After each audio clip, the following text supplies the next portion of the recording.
ഹരേ കൃഷ്ണ. സർവം കൃഷ്ണാർപ്പണമസ്തു. എല്ലാ ഭക്തജനങ്ങൾക്കും ശ്രീകൃഷ്ണലീല എന്ന ഈ യൂട്യൂബ് ചാനലിലേക്ക് സുസ്വാഗതം.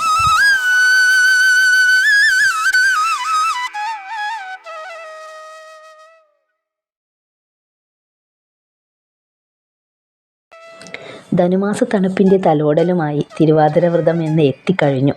വിവാഹിതരായ സ്ത്രീകളും കന്യകകളുമാണ് തിരുവാതിര വ്രതം എടുക്കുന്നത്.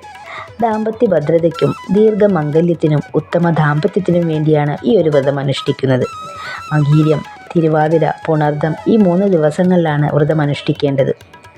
എങ്കിലും പുണർദം നാളിലെ വ്രതം ചില ഭാഗങ്ങളിൽ മാത്രമാണ് എടുത്തു കാണാറുള്ളത്. പാതിരാപ്പൂ ചൂടലും തുടിച്ചുകുളിയും ഉറക്കമിളക്കിലും കോവ വിരകലും എട്ടങ്ങാടിയുമെല്ലാം തിരുവാതിര വ്രതത്തിൻ്റെ മാത്രം പ്രത്യേകതയാണ്. തിരുവാതിര വ്രതം നോറ്റ് ശിവഭഗവാനെ വരിച്ച പാർവതീദേവിയുടെ അനുഗ്രഹം ലഭിക്കുവാനാണ് ഭക്തജനങ്ങൾ ഈ ഒരു വ്രതം നോൽക്കുന്നത്. മകീര്യം നാളിലെ വ്രതം മക്കളുടെ ഐശ്വര്യത്തിനും ക്ഷേമത്തിനും ഉന്നമനത്തിനുമാണെങ്കിൽ തിരുവാതിര വ്രതം തങ്ങളുടെ ഭർത്താവിന് വേണ്ടിയാണ് സ്ത്രീകൾ നോൽക്കുന്നത്. പുണർദ വ്രതം സഹോദരങ്ങൾക്ക് വേണ്ടിയുമാണ് എടുക്കുന്നത്. ഏട്ടങ്ങാടി തിരുവാതിര വ്രതത്തിൻ്റെ മാത്രം പ്രത്യേകതയാണ്. തിരുവാതിരയുടെ തലേനാൾ മകീര്യം നാളിലാണ് ഏട്ടങ്ങാടി നേദിക്കേണ്ടത്. ഈ നാൾ തീരുന്നതിന് മുൻപേ നേദ്യം ഭക്തജനങ്ങൾ കഴിക്കുകയും വേണം.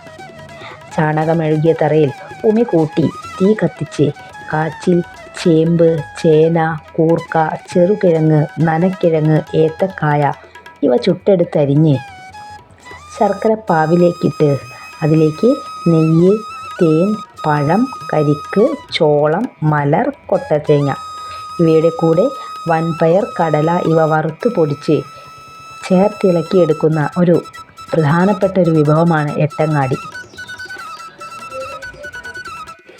മകീര്യം നാളിൽ, അതായത് തിരുവാതിരയുടെ അർദ്ധരാത്രി 12:30 ശേഷം പുറത്ത് 5 തിരിയിട്ട് ഭദ്രദീപം കൊളുത്തി പീഠത്തിലിരുന്ന് 3 തൂശലിനകളിൽ എട്ടങ്ങാടി വെച്ച് നേദിക്കുന്നു. ശിവഭഗവാനെയും ഗണപതിയെയും പാർവതിയെയും അനുസ്മരിച്ചുകൊണ്ടാണ് നേദിക്കുന്നത്. അതുപോലെ തന്നെ മകീര്യം നാളിൽ അർദ്ധരാത്രിയിലാണ് ചടങ്ങുകൾ ആരംഭിക്കുന്നത്.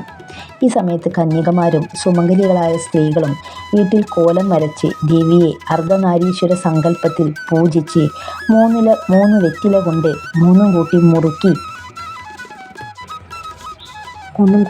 മുറുക്കി പൂജിക്കുന്നു.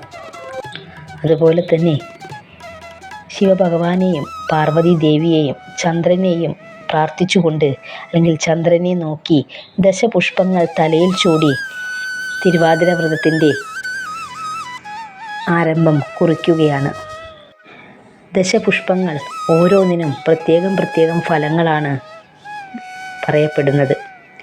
ഇതുകൂടാതെ മകീര്യം നാളിൽ എണ്ണ തേച്ച് കുളിക്കണമെന്നും ആചാരമുണ്ട്. ഉച്ചയ്ക്ക് വയറു നിറയെ ചോറടങ്ങിയ സദ്യ കഴിച്ചാണ് രാത്രി മുതൽ തിരുവാതിര വ്രതം എടുക്കേണ്ടത്. രാത്രി എട്ടങ്ങാടിയും അതോടൊപ്പം കരിക്കും ഏത്തപ്പഴവും ഒക്കെ കഴിക്കാവുന്നതാണ്. തിരുവാതിര വ്രതം ആരംഭിക്കുന്ന സമയം മുതൽ തീർത്തും അരിയാഹാരം ഒഴിവാക്കിയുള്ള വ്രതമാണ് നമ്മൾ എടുക്കേണ്ടത്. തിരുവാതിര വ്രതം നോൽക്കുന്നതിന് മുൻപായി വയറു നിറയെ ഭക്ഷണം കഴിച്ചാണ് തിരുവാതിര വ്രതം എടുക്കേണ്ടത്. തിരുവാതിര വ്രതത്തിൻ്റെ എല്ലാ ഫലവും ലഭിക്കുന്നതിന് തിരുവാതിര ദിവസം മാത്രം വ്രതമെടുത്താൽ പോരാ, 2 ദിവസവും വ്രതം അനുഷ്ഠിക്കേണ്ടതുണ്ട്. പ്രത്യേകിച്ച് മകീര്യം, തിരുവാതിര എന്നീ ദിവസങ്ങൾ തീർത്തും നല്ല ഉദ്ദേശശുദ്ധിയോടു കൂടി തന്നെ, അല്ലെങ്കിൽ ഭഗവാനെ നല്ല രീതിയിൽ മനസ്സിൽ ധ്യാനിച്ചുകൊണ്ട് തന്നെയാണ് വ്രതം അനുഷ്ഠിക്കേണ്ടത്. പിന്നീട് ശ്രീ പാർവതി ദേവിയെ മനസ്സിൽ സങ്കല്പിച്ചുകൊണ്ട് സ്വയംവര മംഗളാതിര പാട്ടുകൾ പാടി തിരുവാതിര കളിക്കുന്നു. ഇതോടുകൂടി മകീര്യം നാളിലെ വ്രതം പൂർണ്ണമാവുകയാണ്. സ്ത്രീകൾക്ക് മാത്രമുള്ള ഒരു വ്രതമാണ് ആർദ്രാവ്രതം, അതായത് തിരുവാതിര വ്രതം.